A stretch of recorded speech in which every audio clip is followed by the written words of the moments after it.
Okay, सो सबसे पहले हमने यहाँ पे 3 सेंसर लगाए हुए हैं। एक है रेड जो R1 है, उसके बाद है ग्रीन जो G1 में लगाया हुआ है, उसके बाद है ब्लैक जो B1 में लगा है। ये तीनों सेंसर हमारे ओवरहेड टैंक का है। उसके बाद हमारा है इनलाइन सेंसर जो हमने लगाया है एक वायर G में और एक वायर R1 में। जो ओवरहेड टैंक का R1 और इनलाइन सेंसर का एक वायर दोनों एक में ही कॉमन लगेगा। ए पॉइंट हमारा खाली रहेगा जो G और R1 के बीच में है, तो वहाँ पे हमें कुछ नहीं लगाना है। और उसके बाद यहाँ पे जो हमारा ओवरहेड टैंक का कॉमन सेंसर आएगा ग्रीन, उसके बाद मिडल सेंसर रेड ग्रीन और उसके बाद ब्लैक सेंसर, ये तीनों सेंसर है। उसके बाद हमारा है इनपुट पावर सप्लाई P और N। उसके बाद है हमारा आउटपुट सप्लाई जहाँ पे अभी हमने लैंप लगा के रखा है। ठीक है, अभी हम इसका वर्किंग वीडियो देख रहे हैं। ठीक है, अभी हमने डिवाइस का पावर ऑन कर दिया है। तो सबसे पहले यहाँ पे कोई लाइट नहीं है तो मोटर ऑन नहीं होगा, लेकिन हम इसको अगर ऑन करना चाहते हैं तो मैनुअल में कर सकते हैं। स्टार्ट, लैंप चालू हो गया, स्टॉप, और ये है ऑटो मोड। ऑटो मोड में जब तक पानी नहीं आएगा तब तक मोटर चालू नहीं होगी। तो पानी लाने के लिए हम क्या कर रहे हैं, अभी जो हमारा लाइन सेंसर है इसको पानी में डाल रहे हैं। तो सबसे पहले जब भी लाइन सेंसर पानी में हो तब हमारा ओवरहेड टैंक खाली होना चाहिए, तभी मोटर चालू होगी। अभी हम लाइन सेंसर को पानी में डाल रहे हैं। तो लाइन सेंसर का पानी यहाँ पे डिटेक्ट हो गया G लाइट में और मोटर भी ऑन हो गया। ठीक है, अभी ये मोटर चल रहा है। उसके बाद जैसे जैसे हमारा टैंक भरेगा सारे सेंसर हमारे 1 बाय 1 पानी में टच हो गए। तो सबसे पहले आपका रेड बॉटम में रहेगा, उसके बाद जो मिडल वाला ग्रीन सेंसर है वो पानी में जाएगा तो आपको G1 का लाइट दिखेगा। उसके बाद जब ब्लैक सेंसर पानी में जाएगा तो आपको B1 का लाइट दिखेगा और मोटर बंद हो जाएगा। और एनी टाइम जब भी हमारा टॉप सेंसर पानी से बाहर निकलेगा तो ये लाइट बंद हो जाएगा। ग्रीन पानी से बाहर निकलेगा तो ये लाइट बंद हो जाएगा।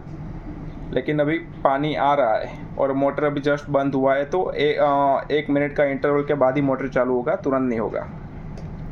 और अभी मोटर में भी सपोज कि चालू है और पानी हमारा अभी आ रहा था, लेकिन अभी सडनली एक सेंसर पानी में डूबा है G1 और हमारा पानी नहीं आ रहा है। पानी नहीं आ रहा है मतलब कि हम लाइन सेंसर पानी से बाहर निकल रहे हैं। तो जैसे ही लाइन सेंसर पानी से बाहर निकलेंगे 1 मिनट के बाद हमारा मोटर बंद हो जाएगा।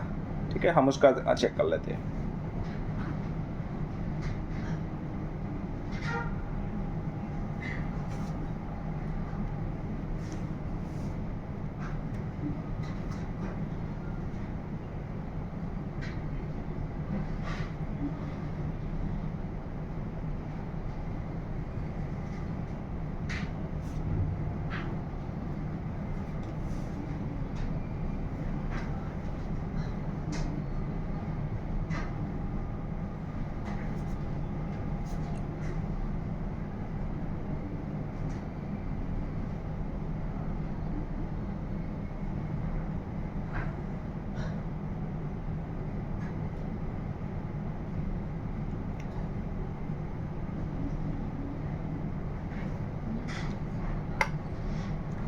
अभी ये मोटर बंद हो गया बिकॉज कि पानी नहीं आ रहा था।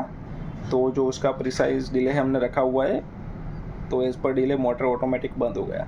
लेकिन अभी आपका यहाँ पे टैंक आधा भरा हुआ है, G1 इंडिकेटर आ रहा है जो मिडल का है। और अगर आपका पानी आएगा तो मोटर चालू नहीं होगा क्योंकि टैंक आधा भरा हुआ है।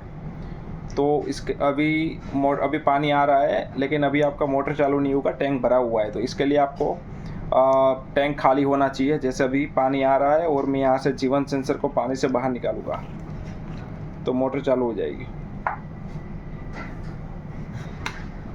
हाँ,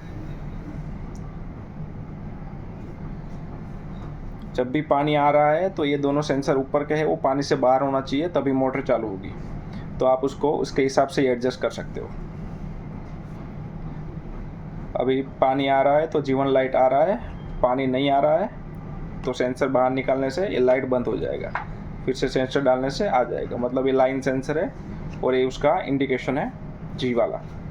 तो अभी जैसे फिर से हम दिखा देते हैं, पानी आ रहा है और यहाँ पे हमने मिडल सेंसर पानी में डाला तो आपका एक लाइट आ गया, टॉप सेंसर पानी में डाला तो आपका दूसरा लाइट आ गया और मोटर बंद हो गया। तो ये ऑटोमेटिक फंक्शन हुआ, और मैनुअल फंक्शन में आप कभी भी मोटर चालू बंद कर सकते हो। Okay, thank you.